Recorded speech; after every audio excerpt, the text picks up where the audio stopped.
जादुई खिलौने। अलीगढ़ गांव में सलमा नाम की एक छोटी बच्ची रहती थी। उसके पापा की एक खिलौने की दुकान थी। उसके पापा खिलौने घर पर ही रखते थे, पर सलमा उन सब खिलौनों से खेल नहीं सकती थी। सलमा को खिलौनों से खेलना बहुत पसंद था। वो उन्हीं खिलौनों से खेलती थी जो उसके पिताजी उसे देते थे। एक दिन सलमा अपने पिताजी से बोली, पापा मुझे भी नए खिलौनों से खेलना है। आप हमेशा मुझे डिफेक्टिव खिलौने देते हैं। किसी के हाथ नहीं होते तो किसी की आंख नहीं होती। सलमा के पिताजी बोले, बेटा अगर मैं तुम्हें नए माल में से खिलौने दे दूंगा तो खराब हो जाएंगे और हम ग्राहक को क्या इस्तेमाल किया हुआ माल देंगे तो ग्राहक हमसे खिलौने नहीं लेंगे और फिर हमसे खिलौने कौन खरीदेगा। तुम नए बक्से से खिलौने तो नहीं निकालती हो ना सलमा। सलमा बोली, नहीं पिताजी, जो खिलौने आप मुझे देते हैं मैं उनसे ही खेलती हूँ। मैं नए खिलौनों को हाथ नहीं लगाती हूँ। सलमा के पास जो खिलौने थे सलमा उनको बड़े प्यार से रखती थी और उनके साथ बड़े प्यार से खेलती थी। जब सलमा सो जाती थी खिलौने आपस में बातें करते थे। वो खिलौने जादुई थे। सलमा कितनी प्यारी बच्ची है, हमें कितने प्यार से रखती है। दूसरी गुड़िया बोली, हाँ मेरी आँख नहीं थी, सलमा ने बटन से मुझ में एक आँख बना दी। अब मैं अच्छी दिखती हूँ। इस तरह सलमा की बातें करते हुए और पूरे दिन की बातें करते हुए सुबह हो गई। सलमा के खिलौने वापस अपनी जगह पर चले जाते हैं और स्टैचू बनकर खड़े हो जाते हैं। सलमा का पड़ोसी रोनी अपने खिलौनों को पटक पटक कर खेलता है। वो कभी उनके सर आपस में टकराता है या फिर उनके सर दीवार पर टकराता है या फिर कभी ऊंचाई से उन्हें जमीन पर पटक देता है। रोनी सलमा के घर खिलौनों से खेलने जाता है और उसके खिलौनों के साथ भी खेलता है। खिलौनों को आपस में टकरा कर और उन्हें पटक पटक कर वो सलमा के और अपने खिलौनों के साथ खेलता है। सलमा रोनी पर गुस्सा करती हुई बोली, रोनी ये कैसे खेल रहे हो? अगर खिलौने भी इंसान होते तो इस तरह उन्हें चोट लग जाती। वो कितना रोते। चलो हटो, खिलौनों से इस तरह ना खेला करो। रोनी सलमा का मजाक उड़ाता हुआ बोला, खिलौने और वो भी इंसान, खिलौनों में भला कोई जान होती है क्या? वो बोल सकते हैं?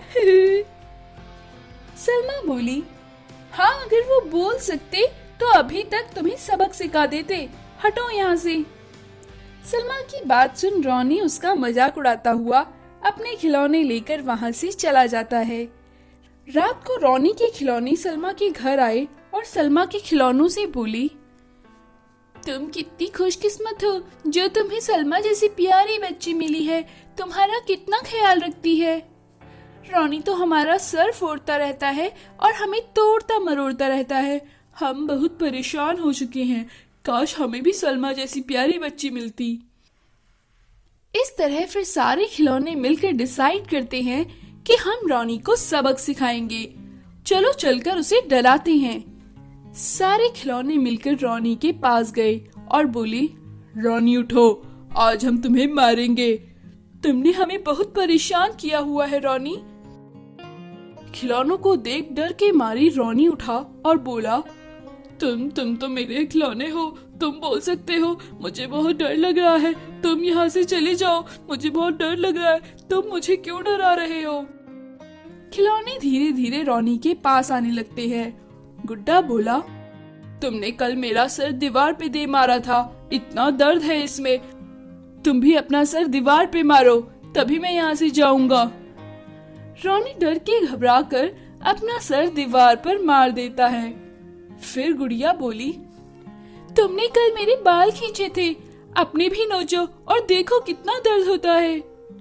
रोनी अपने बाल नोच के रोने लगा।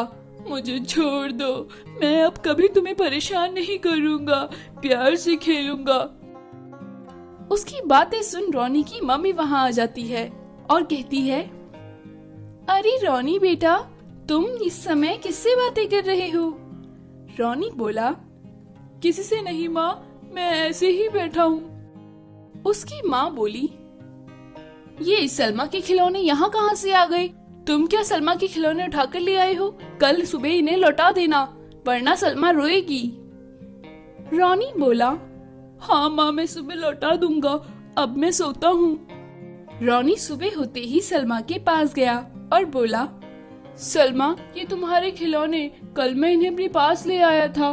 तुम ठीक कहती हो सलमा, हमें खिलौनों से प्यार से रखना चाहिए, उनके साथ प्यार से खेलना चाहिए। बरसाना नामक गांव में एक सेठ धनीराम रहता था। धनीराम बड़ा ही दुष्ट आदमी था। वो छोटे बड़े किसानों और जमींदारों को उधार देता था। वो उनसे कुछ सामान गिरवी रखवा लेता था, जैसे कि सोने के गहने, हीरे चांदी का सामान अपने पास गिरवी रख लेता था। जब वो किसान अपना ऋण चुकाने उसके पास आते थे तो वो उनको नकली सामान वैसा ही दे देता था। बेचारे सीधे साधे किसान उसकी ये चालाकी नहीं समझ पाते थे। इस तरीके से वो लोगों को ठग कर बहुत पैसा कमाता था। उसी गांव में मिट्ठू नाम का एक जमींदार था। मिट्ठू पढ़ा लिखा व्यक्ति था। एक बार धनीराम से उसने कुछ पैसे उधार लिए। बदले में उसने अपनी माँ के गहने उसे गिरवी रखे। कुछ समय बाद जब मिट्ठू अपनी माँ के गहने छुड़वाने आया तो सेठ ने उसे नकली गहने लौटा दिए और पैसे ले लिए और बोला, अच्छी तरह देख ले, ये तेरी माँ के गहने हैं ना? इस पर मिट्ठू बोला, हाँ, ये मेरी माँ के गहने ही हैं। मैं इन्हें ले जाकर अपनी माँ को दूंगा। ऐसा कहकर मिट्ठू अपने घर गया और माँ को गहने लौटाते हुए बोला, माँ, जब मुझे सबसे ज्यादा पैसों की जरूरत थी, आपने अपने गहने देकर मेरी सहायता की। अब मैंने ये गहने गिरवी से छुड़वा लिए हैं और ये अब आपके हुए।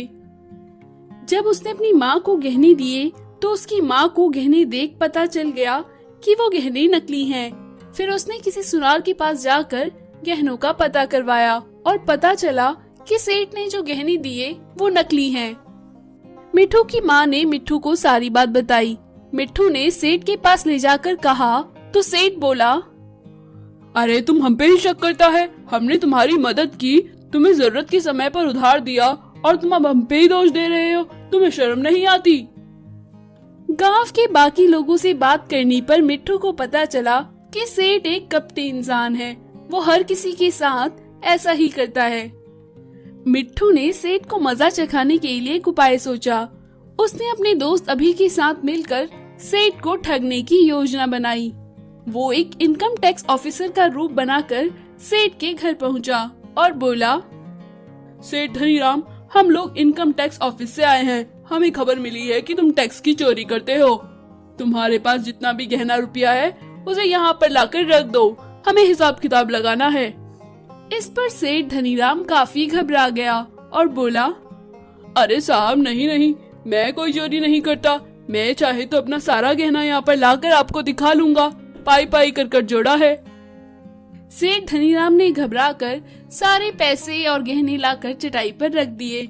उसके बाद मिट्ठू ने उन सब का हिसाब किताब एक कागज पर लिखा और वहाँ पर अपनी माँ का हार ना देखकर सेठ धनीराम से बोला, अगर घर के अंदर और भी कोई गहने रुपए हैं तो रख दो, वरना हमारी टीम आकर घर की तलाशी लेगी और कुछ इसके अलावा मिला तो वो सरकारी खजाने में चला जाएगा।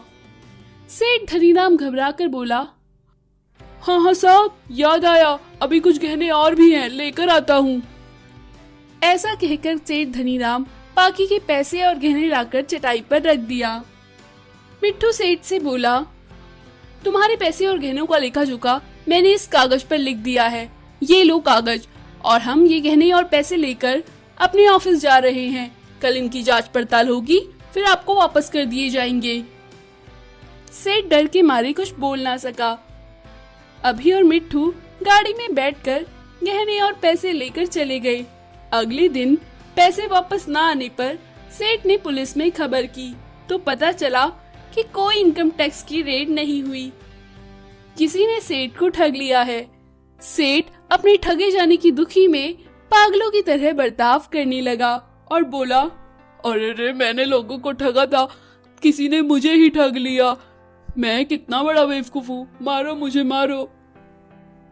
सेठ को कभी पता ही नहीं चला कि उसको ठगने वाला और कोई नहीं, मिट्ठू और अभी उसी के गांव के थे।